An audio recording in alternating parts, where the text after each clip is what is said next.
a white helmet, black jacket. Maybe I'm getting a ride on a police bike. No. As always, a flipping scoot.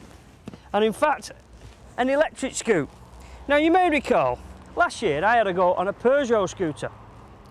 Do you remember? Well, you should have been watching.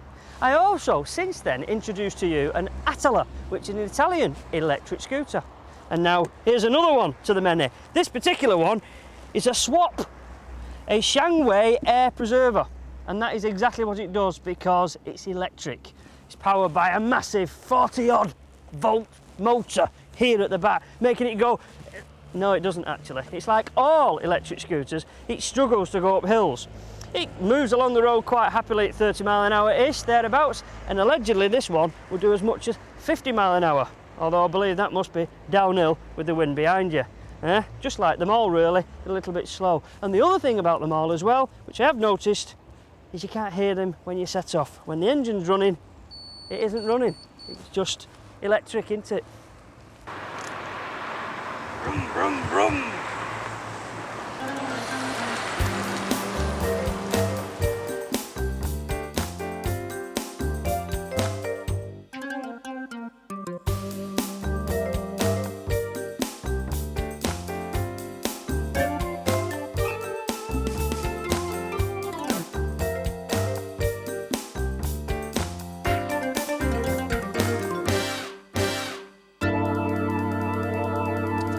So for those of you who don't know an awful lot about these electric scooters, I'll tell you, it is as simple can be. First of all, of course, there's no calling at the local petrol station.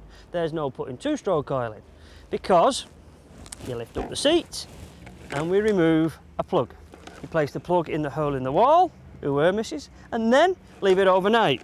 When you get up in the morning, it is fully charged at a matter of only pence, and it takes you to work and back or wherever you wish to go, probably even 30-odd miles. Ha! Marvellous, isn't it? Cheap, economical to run, and loads of fun. Now on the cheap basis, the price. Well, the Attila and the Peugeot will cost you a little more than £2,000, but this is just 2,000 quid, which makes it damn cheap at the moment. Maybe there are more out there that could even beat that for price. But at the moment, this wins.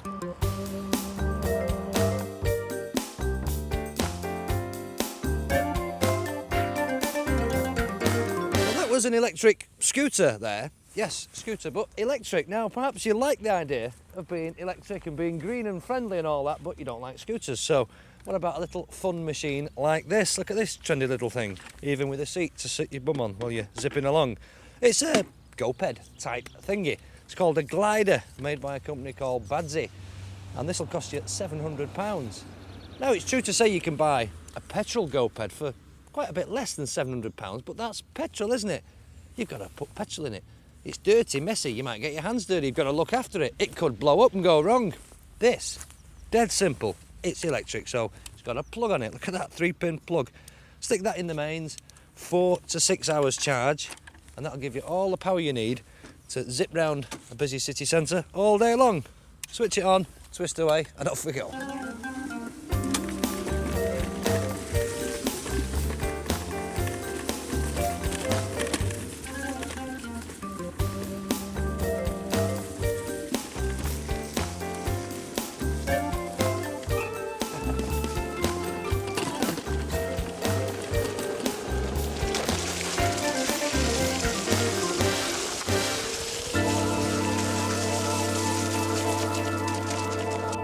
So zipping round a busy city centre, well, a bit of a problem there really, you see, because there's a little bit of a grey area with the legalities of these things. In fact, I have actually asked a police sergeant here in Derbyshire this morning about these things, and to be perfectly honest, he wasn't sure about how they were classified because they're electric, and he didn't know whether he would book me or he wouldn't, and he didn't know what he could book me for. So all I would say is, if you're going to use one of these electric type GoPed things, you need to check with your local constabulary, local authority, whoever, and make sure you're not breaking any laws.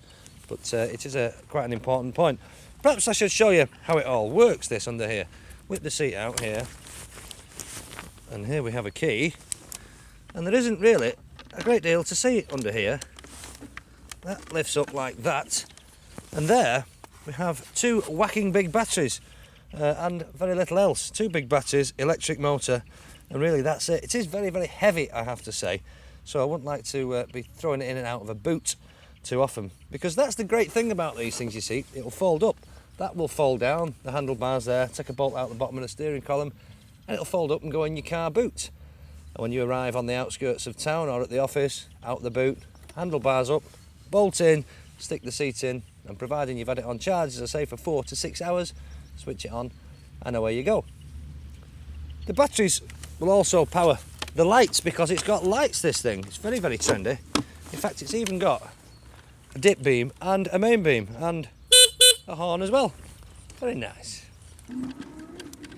I know what you're thinking. You're thinking, yes, it's trendy and it's funky, but it's absolutely no use to me. Well, let me just point out a few of its uses. Perhaps you're lord of the manor, you're a millionaire, live on a big estate. You could use one of these for touring your gardens. It'd be very trendy. Maybe you have a boat. You could get one of these, fold it up, put it in the back of your boat, pull up at the dockside. You've got your own transport, haven't you? Camping holidays, one of these would easily go in a trailer. Loads and loads of uses.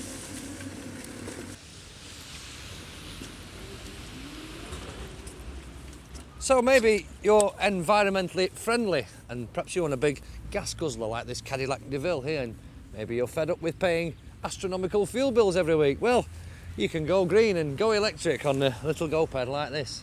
In fact, I reckon I could probably get 3 of these in the boot of this, 2 in the glove box, 1 behind the sun visor.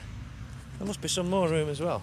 Well, our electric story doesn't end there, because I'm on an electric push bike. Hey, the fastest grandad in the West. Tour de France, eat your heart out.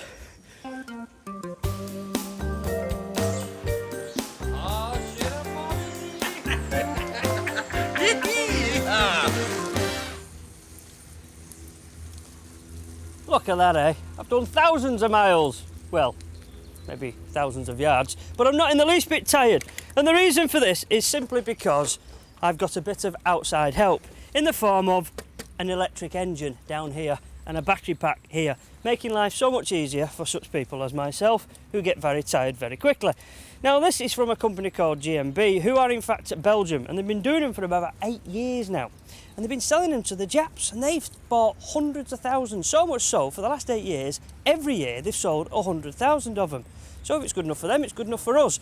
But that's primarily aimed at the older folk, such as Paul, for example. Yeah, very good. That almost funny that way. This is another one. This is called a Mango. I'm not sure about the name, but another electric assisted push bike from GMB, being brought into the UK now through Granby Motorcycles, actually. It's not really true to say it's an electric push bike. It's not. It's electric assisted. What happens is, very, very basically, as you push the pedals, this little contact gets made and the electric motor kicks in. Makes life very, very, very simple. It's actually got gears as well. 4 gears, 4 different gear ratios for the motor. But it does make life easier, especially going up hills, effortless. Especially for very old and very unfit people like Wayne. Oh, leave it out. I feel a challenge coming on. Referring to unfit. If you like. Let's... Are you ready? I'm ready. Oh, yeah. Let's have it then. Right. I hope your battery goes flat.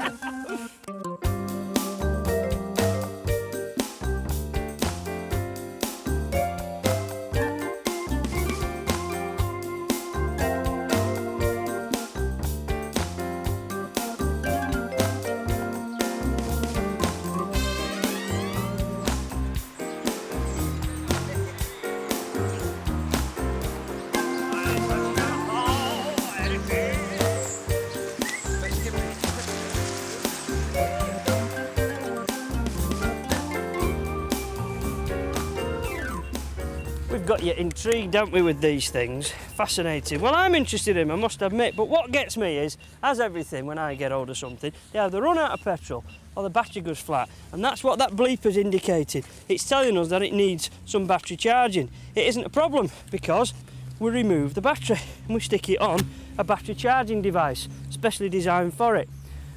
A few hours of battery charging, bung the battery back on, and that'll give you another perhaps 15-20 miles to take you back home again.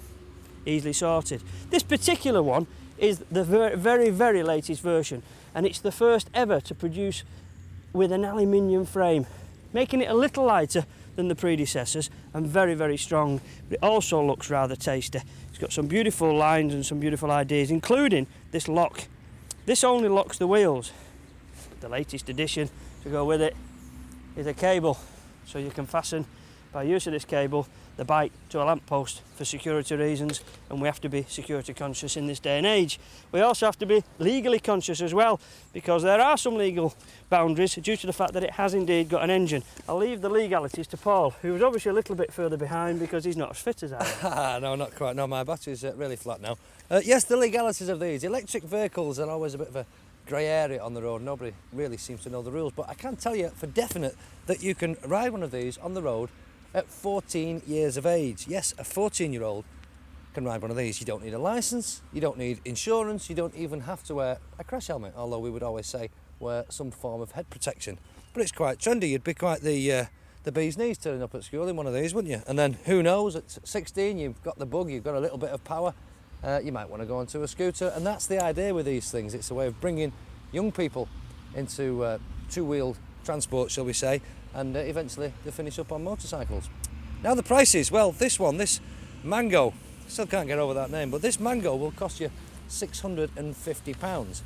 And if you want the one like Wayne's got, which is a little bit more trendy with the all aluminium frame there, the step scoots as it's called, that'll cost you £700. But if you are young and trendy and you don't like this, perhaps you think they're a bit old-fashioned, they're a bit granny looking, aren't they, with the carrier on the back and the basket on the front of that one.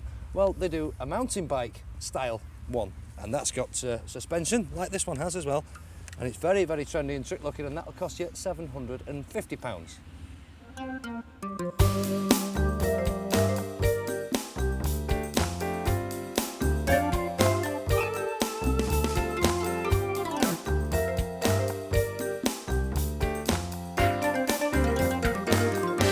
So there you are, a whole family or a whole range of two-wheeled electric machines. The scooters, which you've probably all seen before, nothing new really in an electric scooter, although another make to consider. The go-peds, you've probably seen the petrol go-peds before, but here's an electric one now, very user-friendly, very, very green. But something you probably hadn't seen before, I certainly hadn't, are the electric push bikes. And I think you can rest assured there'll be thousands of these on the roads in the future, in particular because at 14 you can use them. So don't forget, when you go down to that motorcycle superstore with mum and dad's having a look at a super bike to buy, at least you can have a look at one of these to buy and get this bunged on the finance as well, because at 14 you can use them on the road. I think that's marvellous. I think you'll probably find them situated neatly between the Hayabusa on the right and the ZX-R12 on the left, maybe Yeah. behind the R1.